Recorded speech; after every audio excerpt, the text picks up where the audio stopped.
Welcome to the Dash Mindset Podcast. I'm Sherry Zievenbergen.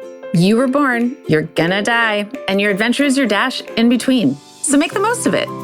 Unlock your potential in all aspects of your dash by embracing your uniqueness and living in a way that's authentic to you, not by doing more things, but by focusing on the right things. I'm a former corporate leader turned coach who's on my own journey, and I'm passionate about helping you on your journey too.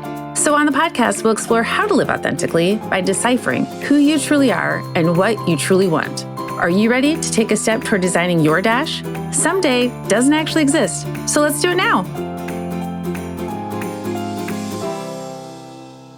Hi everyone, welcome to the Dash Mindset Podcast. I am so excited today to have my brother, Kevin Krause, with me. And the reason I have Kevin with me here today is because he has an interesting journey like a lot of us had, but his is a very different, interesting journey. So Kevin and I grew up in rural Iowa. Our parents farmed, and now Kevin is doing that today after several years in the military. So Kevin left Iowa in 1985, attended the United States Air Force Academy in Colorado, was in the Air Force for 26 years, and retired in 2015. Now, Kevin is living in Tennessee with his wife. He's a soil consultant and an organic farmer. And so a lot of people would question, okay, what took Kevin from Air Force Academy and military service to organic farming in Tennessee? And it feels to me like that's exactly where Kevin is supposed to be. And Kevin, I think it feels like that's where you're supposed to be to you too. So I would just love to talk about your journey here today and welcome you, Kevin, to the podcast. So Kevin, tell us a little bit about what you're doing now. Let's just start there. I'll let you just kind of share a high level. Tell us about your life today. Well, our life today, we have a small 65-acre farm here in Hampshire, Tennessee. We started in 2015, modeled after Joel Salatin and Polyface farm, if anybody's ever heard of him. Small, well, he's got a bigger farm out in southern Virginia, probably about 500 or 600 acres. And he's been for about 60 years raising beef, pork, chicken, turkey, eggs, ducks, honeybees, things like that. And that's what we've modeled ourselves after, his approach on our much smaller version of his farm at 65 acres. And we've been raising everything with no chemicals, no antibiotics, no vaccines, anything other than the way nature would mean to do it. So we've been raising everything out here on pasture as healthy a manner as we can, selling direct to folks at farmers markets, at stores, local stores, and a few restaurants now and then. So that's kept us busy for, I guess, going on 8 years now. At this particular point in time, we've scaled back a little bit on what we're doing. We're selling larger quantities of beef, beef quarters, beef halves, things like that. It's primarily what we're selling. But we do still have hogs. We've got chickens we sell eggs to, and we've got some honeybees at this point. And you're doing soil consulting as well. Oh, yes, absolutely. That has taken up more of my time through the past 3 or 4 years here, as I've learned a lot more about that, working with, well, truly what brings nutrition into your food. And that actually starts with the soil, and it actually starts with the microscopic critters that live in the soil. So I've learned a lot about that and continue to learn a lot about that. And I'm attempting to help others appreciate that fact and potentially leverage that natural fact on their own farm or vineyard or whatever the case might be, their own garden. So tell us, Kevin, you started out by going to the Air Force Academy. And I remember, I was relatively young at that point. I think I was 8, 9 when you left. And I remember the certainty you had about joining the Air Force Academy. And at no point in my life, of course, when I was 8 or 9, I wasn't thinking about what you were going to do when you were in your 50s. Or probably your life at all. But I knew you were going to go to the Air Force Academy. So at what point did you decide or even consider, hey, I think I want to have a farm at some point? Yes, truly, as I was growing up as a kid, the military career became pretty much my ultimate goal. It's really the only thing I wanted to do. So I was privileged to get an opportunity to do that. Really didn't know what I would do after by any means. And then in 2008, fast forward to 2008 from 1985, and Mikki and I were living in the Washington, D.C. area. I was stationed at the Pentagon on the Joint Staff. And I think it might have been Chipotle at the time was passing out flyers for a limited release movie called Food Inc. So we went to a local theater and we watched the movie. it was a documentary about our food. And one of the main premise of the movie as they opened it was our food has changed more in the past 50 years than it has in the previous 10,000. And they went about in the movie telling the story about how that came to be and what are the subsequent impacts. In fact, some of the farmers that were in the movie grew up or were living actually where you and I grew up, Farnhamville, Iowa. I remember in particular there were a few folks from that area. The movie actually struck a strong chord with Mikki and I, and it inspired us to become critical thinkers about where our food comes from these days, what's in it, what the subsequent impacts are on our human health and planetary health. And so in 2008, we started a journey that we've been on ever since, researching critical thinking. We'd like to label it every day, and whether we're reading books, journal articles, medical studies, podcasts, you name it, we're studying it constantly. So we continue to learn a heck of a lot. Also in the movie, there was a fellow by the name of Joel Salatin. He has Polyface Farm out in Southern Virginia. So when we saw he was in the movie, we thought, shoot, we're only 2 hours away. Let's go down and visit Joel. So we did. We went down and visited Joel, got to see his farm, see how he did things. And it gave us an appreciation for perhaps a different approach to raising healthy, nutritious food. So that kind of gave me the idea, I've got a little bit of Iowa farming in my background. I enjoyed it as a kid. I didn't, frankly, think it was possible to have a small farm in today's environment. You alluded to it when you opened the show today, that as you and I were growing up by about 1985, there was a lot of momentum underway to buy up the smaller family farms and turn them into multi-thousand acre farms, rip out all the fence lines and start plowing from, horizon to horizon to plant corn and soybeans. And that was my vision of what agriculture was until I got a chance to see and meet Joel and understand that perhaps that's not the right way.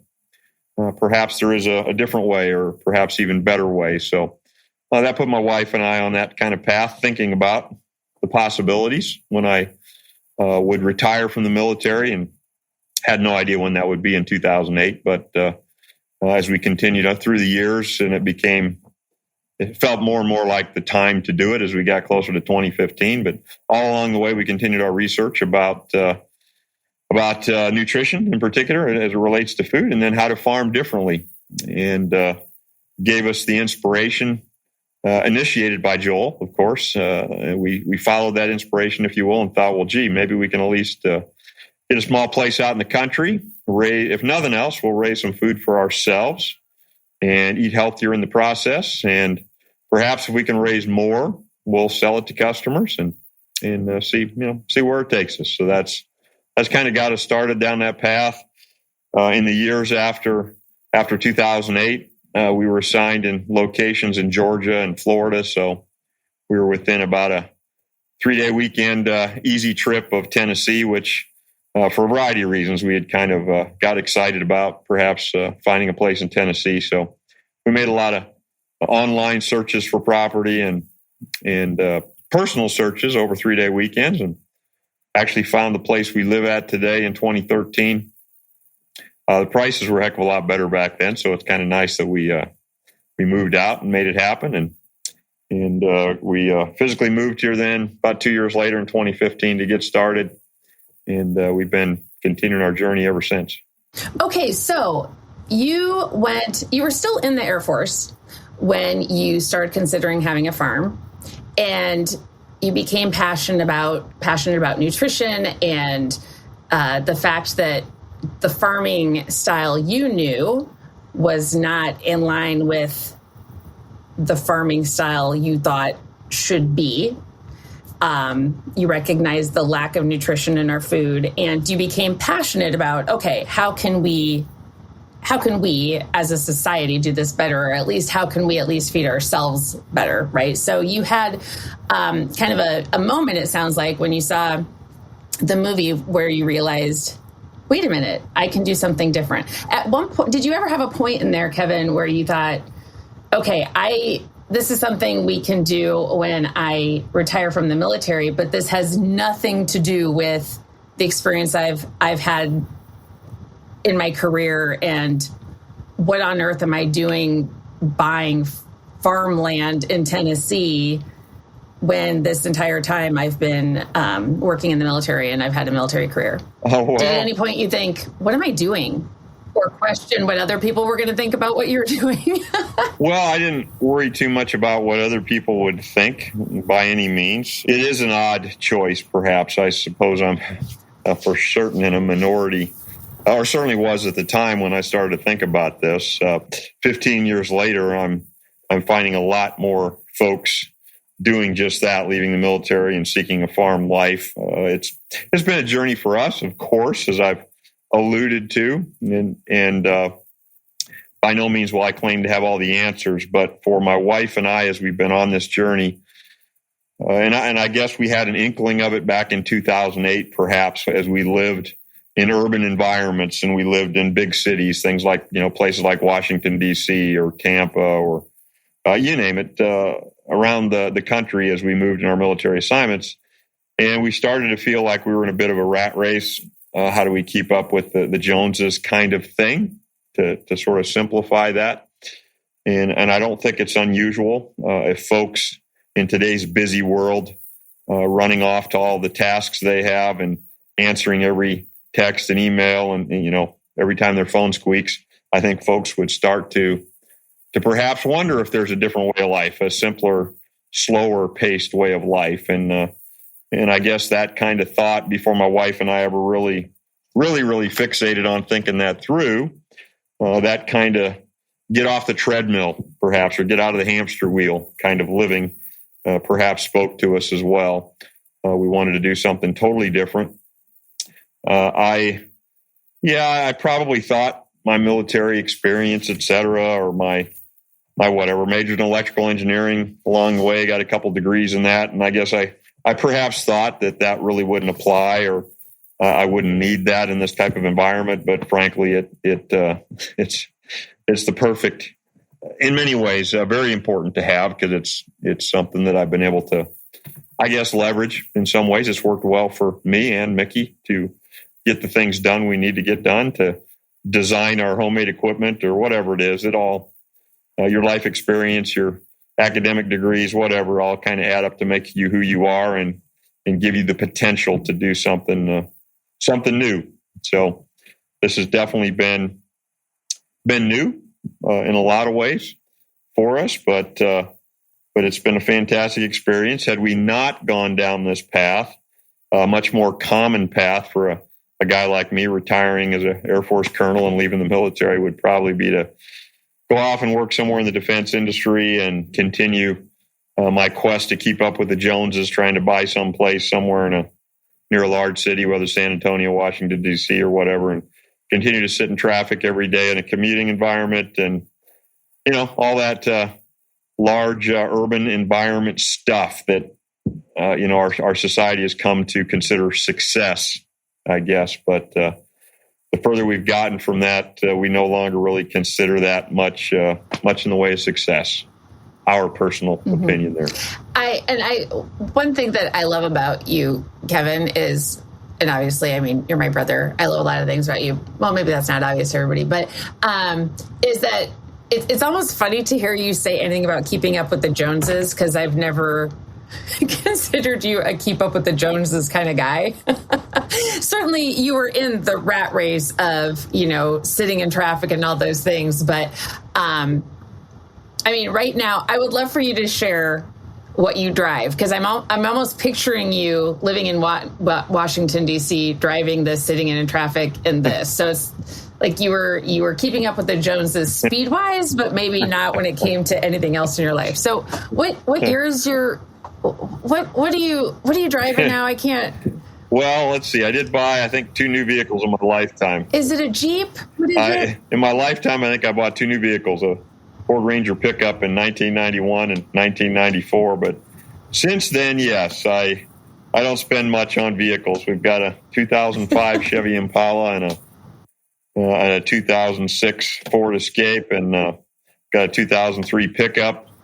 which is probably the newest pickup I've had in a long time. I used to drive a 82 Bronco and a 94 Bronco for the longest time. And I guess I settled on the fact that as long as it got me from point A to point B, I didn't need to spend a lot of money on it. And that has served us pretty well. Broncos, I could not remember Bronco. Okay, yeah. I think that's fabulous because I've never considered you the type to really care because you just want to get from point A to point B. And I think in a podcast I did a couple episodes ago, I was talking about questioning ourselves on why we do things and why you purchase a vehicle and why you own a vehicle is to get from point A to point B. You don't care about the bells and whistles or if it has a horn, as long as it has tires and it can get you someplace. And so I just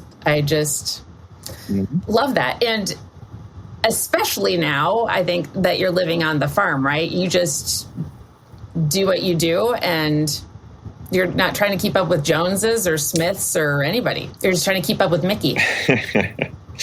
Yeah, that's pretty true. With Mikki and, of course, myself. Mikki and I, our personalities are such that we are pretty driven folks, so we could probably do a lot less than we do every day, and maybe we should, frankly, but we establish things we think need to be done, and then we want them done yesterday, and we push ourselves to get them done, it seems like, on a regular basis.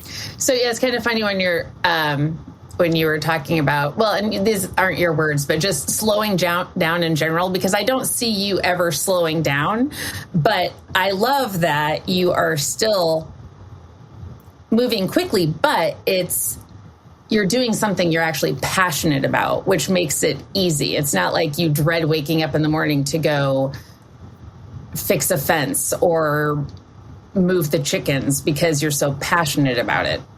Is people thinking, oh, if I could just slow down, and thinking what they really needed was to escape and maybe live on a beach or just do nothing. But doing nothing is never actually fulfilling because we need to have some sort of a purpose and we need to contribute in some way. And you are absolutely doing that, probably at the same pace you were running the rat race.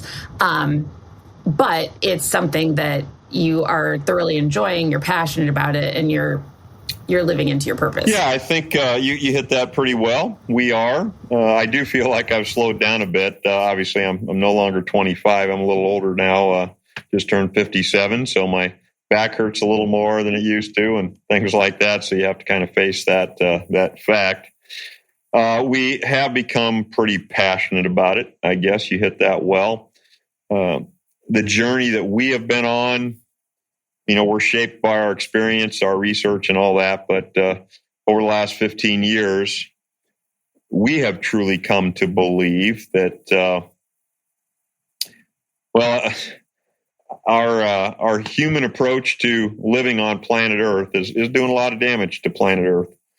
Frankly, doing a lot of damage to human health, doing a lot of damage to animal health, etc. This probably, when I look back on my life, I remember growing up as the Iowa farm kid, as you already said, but I love to hunt, fish, and I was probably a bit of an environmentalist even back then. I appreciated the trees and the wide open spaces and nature in general, and would love to be out in it. And probably would have disappointed me. Well, I know it did, to see a lot of the wilds go away as more and more was just plowed up and turned into farmland for corn and soybeans.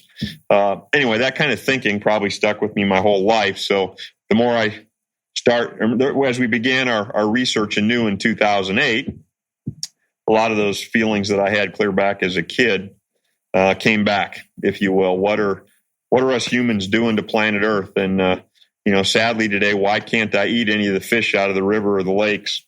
Because, they've either got too much mercury or polyfluoroalkydes in them. So, wow, where'd that come from? Nature didn't put that out there. We did. So, it's just a small example of what some of the ramifications of our ongoing industrial lifestyle, and agriculture is a contributor to that as well, with too much Roundup and atrazine and 2,4-D and you name it, a whole laundry list of things that are damaging the planet. And then you start to look at, oh, gee, how healthy is the United States population? Oh, it's not. 50% of our kids have a chronic disease. 3 out of 4 of our military kids, age kids, couldn't join the military even if they wanted to. So, wow. So if you look at start to just look at the bigger picture of how can I serve this nation, I personally felt like I found a pretty good way as a Air Force officer for 26 years. And then when we started to do our research, it became quite apparent that, there's a lot of service needed to this nation if we're going to save ourselves. Frankly, you don't even have to look at global warming. If 50% of our kids have a chronic disease because of what we're doing today to ourselves, we got a rocky road ahead. So there are some folks who need to figure that out. Mikki and I will not save the world by any means with our 65-acre farm. But as we continue to learn in this journey, I've come to believe there's probably no greater threat to the United States right now than ourselves. I studied a lot of our adversaries in my military career, the Russians, the Chinese, Al-Qaeda, ISIS, you name it, all folks that we labeled as bad guys, and we spent, billions of dollars every year to try and defend ourselves from them. And now that I have a higher level picture at what we're doing to ourselves, it's horrifying to me. We spent more than the price of World War II last year on health care for our citizens. If only our adversaries could come up with a weapon system that would have done to us what we've done to ourselves, they would have loved such a weapon system, but they didn't even have to buy it. They just get a chance to watch us use it on ourselves. So I don't mean to get too intense in any of this, but if you really start to look into this, it's fairly easy to find some level of inspiration to try and help. I guess if you're looking for a way to serve the people of the United States, being an organic farmer is certainly not a bad one, because you might actually make a few kids healthier for a change, which is something we absolutely need to do. Well, and I love that, Kevin, because so when you think about, your day-to-day, you used to, at one point in your career, you worked at the Pentagon. You drove to the Pentagon. You were, in an office environment, doing something very different than fixing fences and moving chickens. But when you step back and look at the big picture, you're simply serving the nation in a different way. And I think so often we get stuck in the details of our lives and we don't think about, if someone's in an accounting career and then they decide, I'm going to do something completely, seemingly completely different, maybe not being in an office every day, is going to seem like, the fact that I went into accounting and finance and now I'm doing coaching seems very different, but truly, what I did throughout my career was coaching and relationship building and all those things. I'm just kind of doing the same thing in a different way. And I think so often people get stuck in the details of, that's completely different. How would I do that? When really it's a matter of considering, what have I been doing and enjoying this whole time throughout my career, throughout my life? And how can I just do the same thing in a different way or on a bigger scale? Or, how can I do it in a more fulfilling way? And not that your time in the military wasn't fulfilling, but you're still helping the nation even after retiring from the military, just very differently. Yeah, absolutely. We like to think we're doing that. And I think everyone would feel a sense of reward in that. And a whole lot of people do. I'm not trying to say Mikki and I are the only ones at it. There's a whole lot of great people out there trying to do good every day when they get up for their neighbors, their family, their fellow citizens. Whole lot of people doing that. And yes, I think you're right on. The moving from career to career, there you carry those skills, with you to the next thing. It might be slightly different in the details, but it could be very similar at the higher level, the macro level, if you will. That you're either doing service to people or you're helping others or whatever, perhaps with a different title, different duty title, But ultimately, I think there's great reward in that to try and do good and being a fine American citizen. I like to think most folks get an opportunity to be brought up with that thought process, at least a little bit. what can I do to be just your good old American citizen? Do good for my fellow man and make this place a little better for everybody. One thing you mentioned, Kevin, was how once you decided, okay, we're gonna purchase this land in Tennessee. At one point, you realized the number of people who are doing the same thing you're doing, or maybe not necessarily doing the same thing you're doing, but they have the same thought process that you do about farming, eating in a more nutritional, organic way. So tell me about that, how you went from being surrounded by obviously a very different type of person and military people in an urban environment to moving to Tennessee. Tell me about how that transition went and I guess the impact it's had on you to be surrounded by people who have your style of living. Well, in 2008, by no means did my wife and I have much of an inkling, perhaps, of ultimately where we'd end up in terms of mindset. Honestly, the way we see the world today has changed immensely in the last 15 years.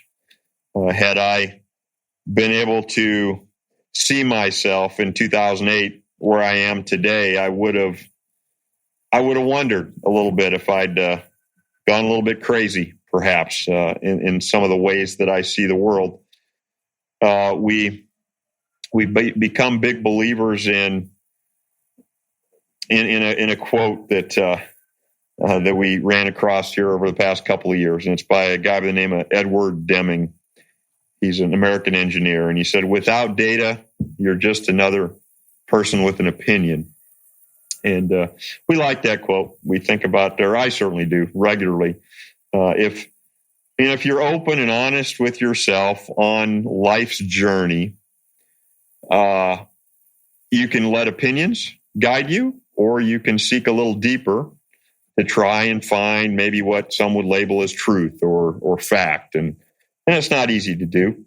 It involves actually doing some research because there are all kinds of opinions being thrown out there on how you should live, what you should eat, you name it, how you should treat your illness. There's all kinds of things out there that you need to sort through to try and actually find some data, some facts, some truth. And that's the quest my wife and I have been on. So things that I thought were true back in 2008, I could list you a whole bunch of them that I no longer do.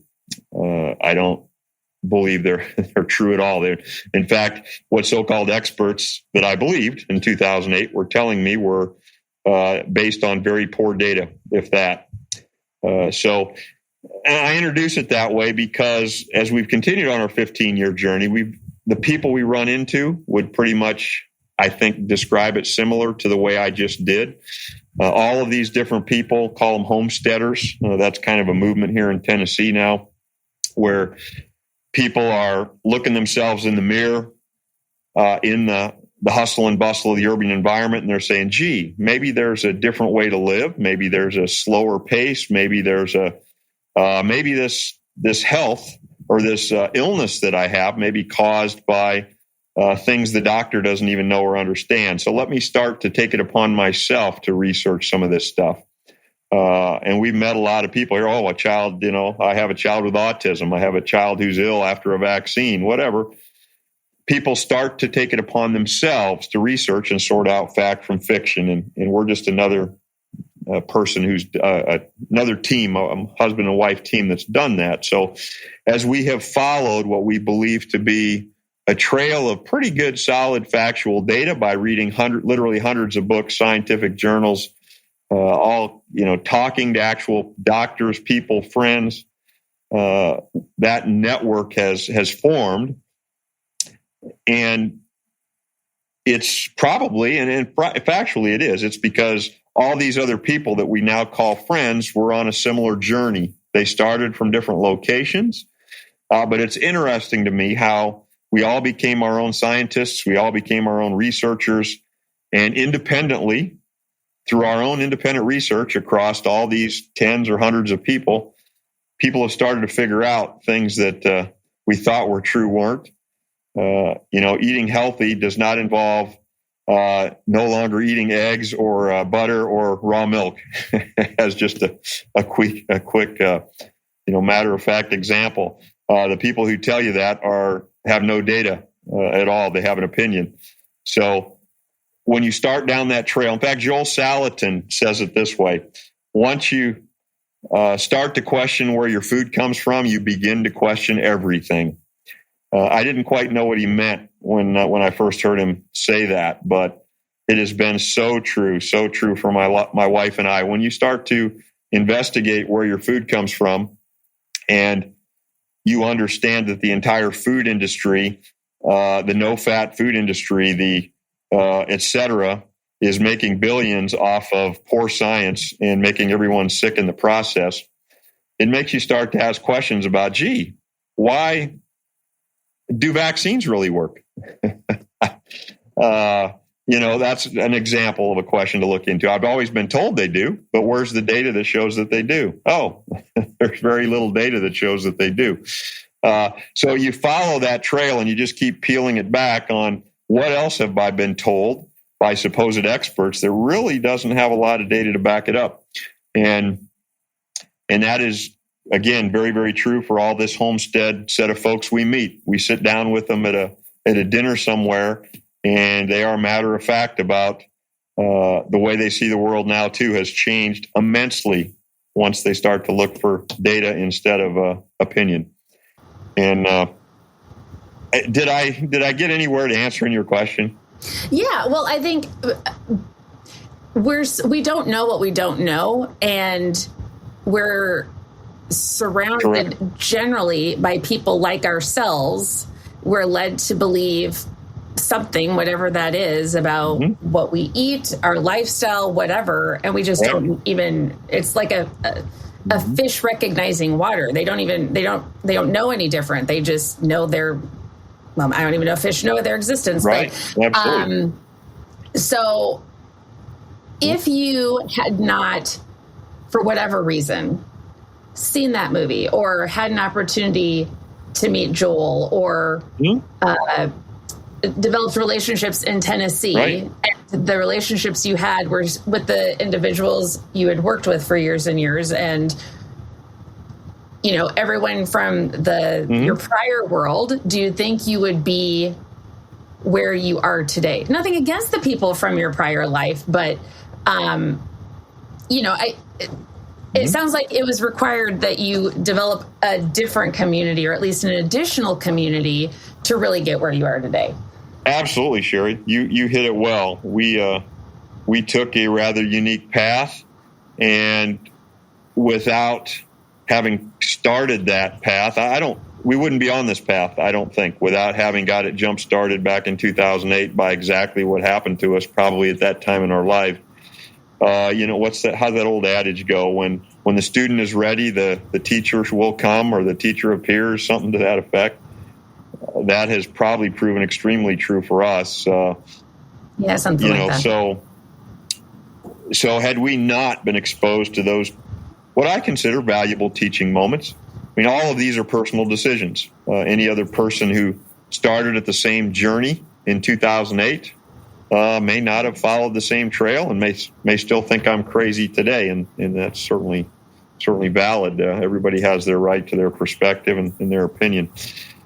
But my wife and I would say are quite grateful for all we think we've learned, and we have a lot of data that led us to where we are. We try to be as open-minded as we can, and listening to those and learning. We're always learning every day from somebody who's learning and researching as well. So we always try to caveat everything we say as, hey, don't necessarily believe anything we think, but please, if you've got a different perspective on it, show us your data, your research, because we're enthusiastic learners, readers, studiers. Just like I think I would have welcomed in 2008 had somebody seen whatever food documentary, whatever other movie, always willing to hear a different perspective and learn it and get a chance to see it and be exposed to it. But what I hope I conveyed in the other my earlier part of this was we are where we are today. But as we look around us, we see a whole lot of other people who arrived at a similar destination via their own independent research, their own independent efforts, their own independent journey. So it's very, I guess it's somewhat satisfying is probably the wrong word, but it's encouraging perhaps that maybe we are not as crazy as some might think, because there's a whole lot of independent citizen scientists, if you will, who've arrived at the same conclusions we have, if that makes any sense. Mm-hmm. Well, and I think regardless of each person had their own journey that led them to a somewhat similar circumstance to what you're in. And each of them, each person likely had other people who thought they were a little crazy, and it took them stepping outside what they knew to start their journey. Yeah, absolutely. I will not. And now you're all supporting one another. Yeah, absolutely. And it's exciting, too. When you go to some of these events, we went to the second annual Rory Feek Homestead Festival. I'll just use that as an example here in Columbia, Tennessee. Rory started these, 2 years ago. I think he had about 3,000 at last year's and about 5,000 at this year. So you get 5,000 people. They're certainly by no means all identical people. We're all unique people. But when you're there, you get a sense of camaraderie, if you will, among folks who independently, again, arrived on a quest for a different way of life. They're questioning where their food comes from, if you will, and now they're starting to question everything, as Joel Salatin said. So it gives you a team that we inspire each other, if you will. You're among your clan that frankly you never even knew existed until you got there, and once you meet this new set of people called homesteaders or back to the earthers or small farmers or whatever you want to call them. And I'm not even going to rule out some of the big farmers. We live around some big farmers here, and are just regular old country folk like you and I grew up around. Our grandparents, saw the world differently than you and I did, Sherry, certainly at the height of our careers, if you will. They lived a bit slower life, and now we've kind of come full circle, Mikki and I have, back to a little bit of a slower life out here in the country. And the fact that I can spend my entire day here working and never have to get on the interstate and sit in traffic, I forget that even exists until I make the occasional trip to Nashville, and then I have to remind myself that, oh yeah, there's somebody stuck in traffic out here at least 2 or 3 or 4 times a day, every day. and I am blessed to be able to live where I don't have to do that unless I absolutely intentionally want to, whenever that is. And you can have longer hair and a beard. Yeah, absolutely. Which is still weird for me to see that way. Absolutely. What, Kevin, would you say you love most about what you're doing now? And that can be, from a lifestyle standpoint, it can be around soil consulting, farming, whatever you want it to be. What do you love most? Well, probably, what do I love most? If I think back to junior high school, I think they gave us some sort of test, and I don't remember what it was. You'd be very familiar with those in what you do today as far as determining what you should be when you grow up. It was sort of can't remember. But anyway, I scored very high in a couple areas. I was doing things outdoors. I think it recommended I could be a forestry agent or also a scientist, as I remember looking back, because I was a big fan of science and doing science experiments and that sort of thing.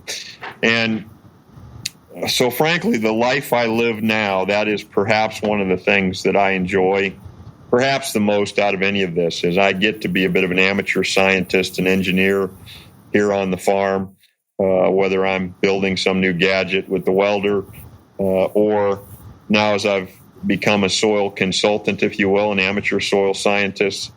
I have learned a great deal about soil, but I will never learn it all. And the fact that experts that I've learned from, like Dr. Elaine Ingham, Chris Trump in Korean natural farming, there's some very smart folks in this soil health stuff out there. But they will all tell you that no one knows everything, including themselves. So I feel a bit of a pioneer yet in that arena. And I'm getting a chance to teach others about it now and hopefully create some new soil scientists that will go out and discover things that none of us humans yet know. It's very easy to do. It's basically a new frontier, if you will, that we've ignored along the way simply because it's a world of, at the microscopic level, you can't even see without a microscope. So I'm enjoying that and enjoying the possibilities that it brings. The more, I majored in electrical engineering, so I once thought technology would solve all of our human problems. But over the past 15 years, I think I've come to appreciate that our technology brings perhaps as many or more problems as it solves, ultimately. And truly to live well and long on this planet, we probably need to look at how how Mother Nature designed this planet to operate if we're truly going to live for a long time here on the planet. So I find that kind of exciting and rewarding to be a part of that, being a student of nature, being a student of the soil. When you think you learn there's maybe 1 million species of bacteria and 500,000 species of fungi, and us humans don't know hardly anything about any of them, it's humbling that we've sent a man to the moon. We think we've got all this technology. Well, we can't even explain how a seed works. We can't even explain, how 50,000 honeybees figure out what they're supposed to do every day without, written directions from anybody. So there's a whole lot of mystery in nature, and I get excited, I guess, about living in that and trying in my small way to help better understand that, and then to help my fellow homesteaders. We've done two classes so far this year. We've got a third one coming up on Saturday, and that's a pretty rewarding experience when folks come to the class. They're excited. They don't necessarily know much about the soil or microbiome. They don't know much about their own personal microbiome, but we try and at least introduce them to the fact that perhaps they're all interrelated. Perhaps all those microscopic critters that physically live inside and on your human body originate in the soil. So it will behoove you perhaps as a future homesteader or farmer to better understand that interrelationship and where they all come from, and how you might help those little critters help give you healthier livestock, help make yourself healthier. So I don't know, long answer perhaps to your short question, but that is, I guess the scientist in me is finding the most joy out of that kind of experiment. So I've got my microscope, so I can go down there and look into this world and see that, frankly, beneath my feet is truly a jungle, and you can find parallels between the lions taking down a zebra on the Serengeti to a bacteria-feeding nematode wiping out little microscopic bacteria in your microscope. So it's an interesting world. Well, and two things about that, Kevin. So one, you started out in the military and helping the nation in that way, teaching cadets, teaching throughout your entire military career.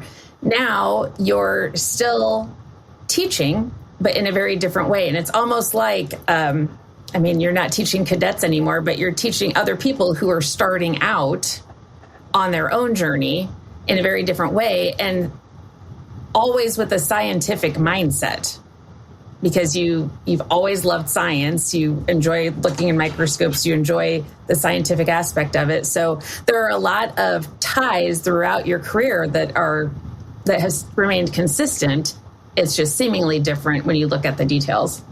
The other thing I was going to mention was how we often look to other people surrounding us to almost, sometimes looking for permission, or to think about, okay, well, what am I supposed to be doing? Or is it okay if I'm doing this? But if I had looked to you to decide what I wanted to do with my life, I would be so terribly unhappy, because if I had taken that same test that you took in junior high, it probably would have told me, which I didn't, it probably would have told me to not go to a forest, to stay indoors and do nothing science related. we're in the same family. You're my brother. And how different we are and how different our lives. And we just each have very unique passions and interests and strengths. And yet we have similarities as well. Oh, you're absolutely right.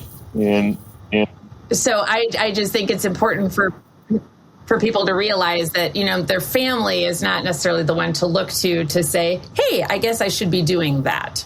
Sorry, go ahead. What were you going to say? No, you hit it very well. It has to be a personal journey for certain. Absolutely. No one could have told me this path or predicted it for me. In fact, there were plenty who didn't think it was a good path, probably along the way. But this path I am quite happy to have been on, and we'll continue on it for as long as we have the opportunity, I guess, and we can always decide to change it and go somewhere else. And it's your path, and it's the right path for you.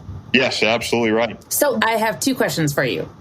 One, what would you tell your younger self knowing what you know now? If you were to, talk to your teenage self, what would you tell the teenage version of Kevin? Well, that's a pretty tough one because I don't know at a teenage level you'll actually even absorb it, the intent behind it. One thing that I think has served us pretty well over the past 15 years now, maybe earlier, was critical thinking. I might have tried to inspire my younger self to become more of a critical thinker. I remember actually having that in some classes, maybe even college classes, where we talked a little bit about critical thinking, and it didn't really soak into me, I guess, what was meant by that. When you read a book, who's the author? Who are they funded by? What's their inspiration? Why did they reach the conclusions they did? When you try and research some things along the way, I think it's important to be a critical thinker and ultimately look for, again, data versus opinion. And I would try to have told myself that perhaps. And then maybe simply, because I had ideas of what I wanted to do probably by the 6th grade. So assuming I'm talking to myself in the 7th grade, I would make it real simple and just say, hey, what you're thinking about will work well for you. So carry on, do your best, and it'll all work out well. That might have been the simplest way to do it. And it's so funny how now I can't imagine you doing anything else other than living in Tennessee and soil consulting and having a farm. Okay, my last question for you, Kevin, is where can people find you? Well, we have a small farm called Liberty Trace Farm. It's in Hampshire, Tennessee. We have a website, Liberty, the word Liberty, Trace, TRACE, farm.com. And that's where we're at, right here in small town Hampshire, Tennessee. It's about an hour southwest of Nashville. And I love that Mikki does really well. I know it's Mikki who does posts all the pictures of your cows and your cute little chicken coop and all the things. So, yeah, I would highly suggest people go to your Instagram as well. And maybe you have pictures on your site too, right? Just maybe not quite as many cute ones. That's true, Sherry. I always forget about Instagram, Facebook. Yeah, we have those pages too. The website does have a few. We keep that fairly static, just as kind of a big overview, and then try to sort of keep up with Instagram and Facebook. And Mikki's been updating that a little bit, just about our classes, our soil classes, etc. Thank you so much for being here today, Kevin. This was so fun to have a discussion about, your journey and just on a different level than we normally have. And I so appreciate it and just love the journey you've been on and love the fact that it's so different from mine. And that's okay. Yes, it certainly is, Sherry. I'm thrilled to have had a chance to be here with you today. Thank you so much for inviting me on. And great talking to you today. And thank the chickens, too, for being in the background. I appreciated that as well. Sure will. Okay, thank you, Kevin. Thanks so much for listening to the Dash Mindset Podcast. If you enjoyed this podcast, please subscribe on your favorite podcast player, tell your friends, and leave us a review. Follow me on my social media platforms highlighted in the show notes and get in touch with me at thedashmindset.com. Share the topics you'd like me to explore in future episodes. Thanks again for listening to the Dash Mindset Podcast. We'll see you next time. Design and differentiate your dash your way and make today amazing.